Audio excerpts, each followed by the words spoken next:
Hey guys, in this video we are going to look at comparison operators. So Python has 8 little comparison operators that you can use. These are the classics: greater than, less than, greater than or equal. The double equal sign, of course, is to test equity. You can use a exclamation mark or a bang to test whether something is not equal. And for object identity, you can use the is. And we'll talk about that in just a minute. So the first example I want to look at, let's say I have a variable str name and I have a value of Bob in there. If I compare str name to Bob with an uppercase B, since strings are case sensitive, that's going to come out as false. So comparing strings, you've got to be careful about case sensitivity. That's different than when you're comparing integers. Integers don't have case sensitivity, so it just looks at the value and you're good to go. The takeaway from that is that different data types will have different effects on things like greater than, less than, equal to, not equal, etc. So strings are pretty straightforward. One thing that people do is if they're going to get input from humans and you're not 100% sure the humans will put it in a particular case or not, is you can convert it over to lowercase using the lower function. That way, if they do an input clause and they capture the value, lowering it will allow it to be basically case insensitive. Let me show you an example. Let's say I have a variable like v1 and I ask the human to put in a name, and I'll go ahead and so I'm using the uppercase in this case. I'll raise it to upper, and if they put in Bob lowercase, it still matches because I've converted the lowercase data to uppercase. And since the human could type in all kinds of variations, that's a handy feature. The not operator reverses it. If it was true, it now becomes false. So it was true that Bob matched, but now with a not operator, it converts it over to false. And you can use an exclamation mark referred to as a bang in the industry. That's slang for it. So the exclamation mark negates it as well. Comparing objects. Now, sometimes you actually want to make a custom class and then make an object from it. And when you do, these custom classes are compared with their address in memory and not their content.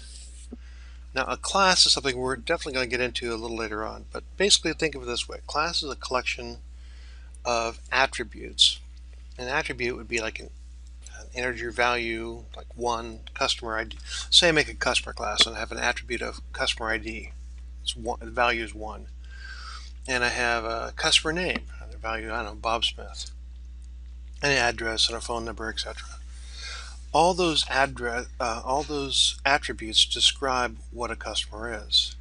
Another example, say I have a dog and I want to know what type that dog is.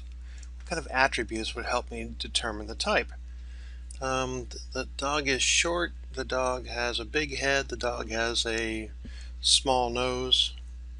Those are 3 attributes that would help define what that dog is. And these attributes are collected into groups called classes. So a class can have several attributes. In the code you see on the screen, I'm not actually defining any attributes yet. I'll just go ahead and tell Python with the pass command that there's no code yet for processing. At some point there will be, but I will be able to make an object in memory. And the way I'll do it is I'll go ahead and make a class, and then I'll tell it to make an object with this syntax right here. Now this will make an object from that demo class. I'll call it D1, and another object on the next line. I'll call it D2. Now these will have 2 different locations in memory, so if I ask the question, are they equal to each other, Even if they had the same attributes, it wouldn't compare their attributes, it would compare their memory address. And this one needs a visual. We've talked about how if you make a variable like v here, or I probably should call it v1,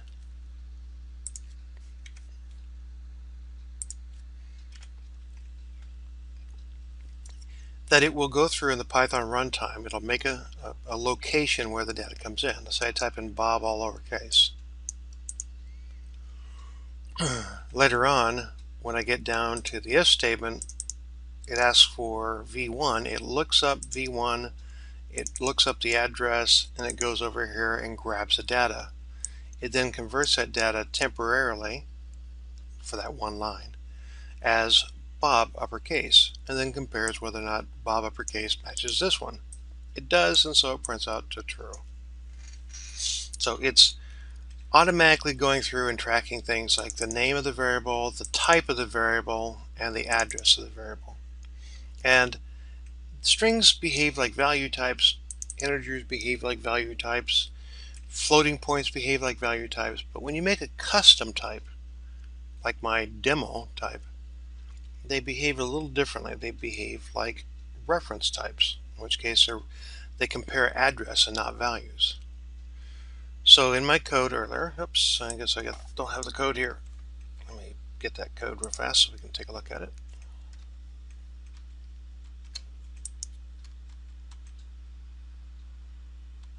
Let's see, I think I have the code here. Nope. Oh, rats. It looks like I lost my code. Okay, so I'll just take this code from here.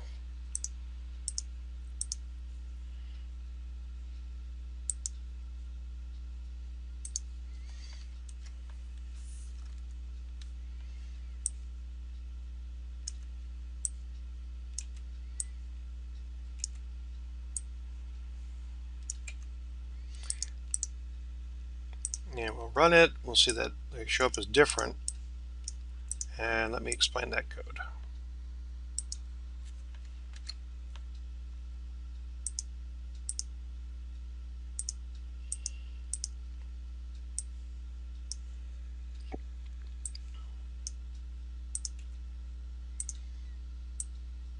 Okay, cool.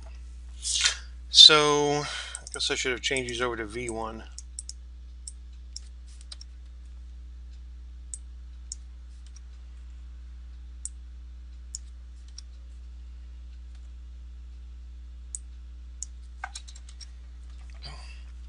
Okay, so v1 gets created, it gets an address of some type. I'm just making up numbers. Obviously these things would be some kind of fancy address, like noted with hexadecimal notation or whatever.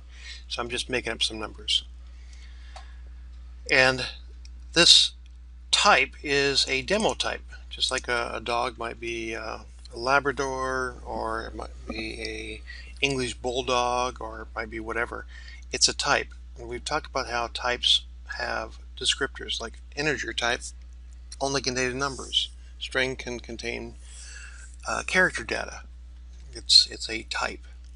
So I go ahead and make my type. I make an object from that type, and when I do, it records the name, the type, and creates an object in memory, and it's given an address, and it gets recorded. On the next line, I make a brand new object from that demo type. You can have more than one object made from the same type. It gets a different address and a different spot of memory. On the next line, when I ask the question, is it true that 1 equals 2, even if they had the same data inside, it wouldn't compare the data. It would compare only the address. It would compare the reference. Are they pointing to the same address in memory? And the answer would be no, they're not. They're different. So we're going to get into this in much more detail later on. But the thing is that when you're comparing reference types, they compare the address and not the value.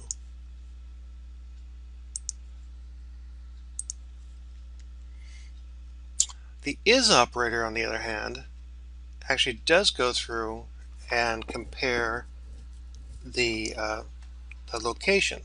So it's not, you ask the question, are they the same object? Um,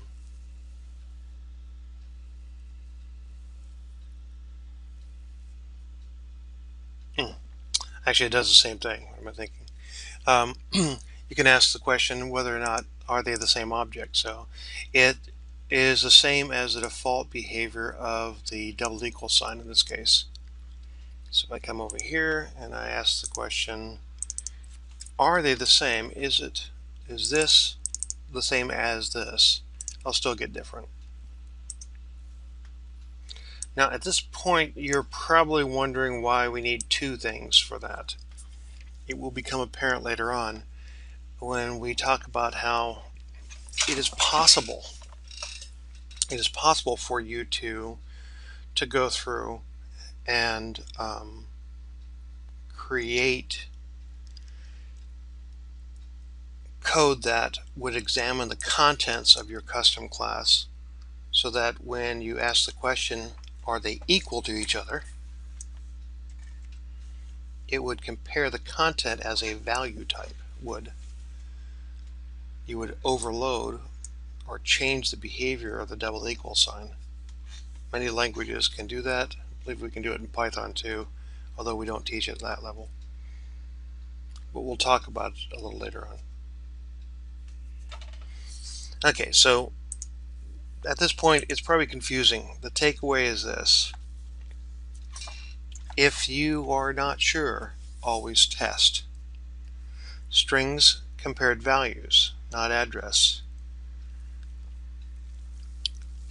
Is theoretically should compare the address but not the value.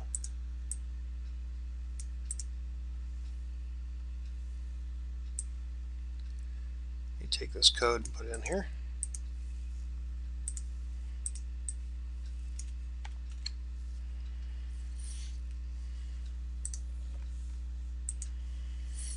Okay, so I've got two strings. These two strings are being compared as a value, not the address. They're actually two different spots in memory, but it doesn't matter, the value is being compared. With the is operator, you would think that it would compare the address. That's what the documents talk about, but the fact is we can see it's comparing the value.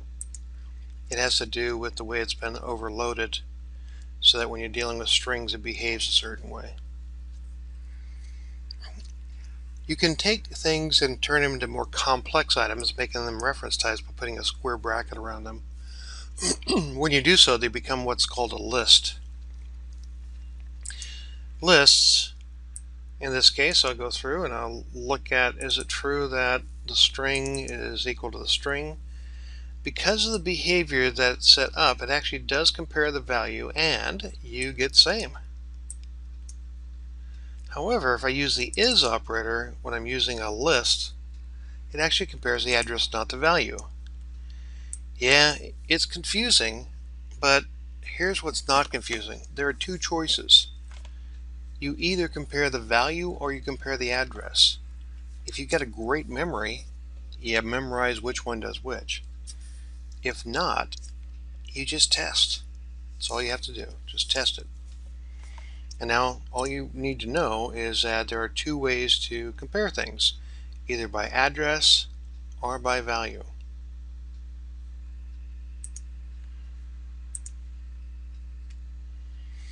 If in doubt, test it out.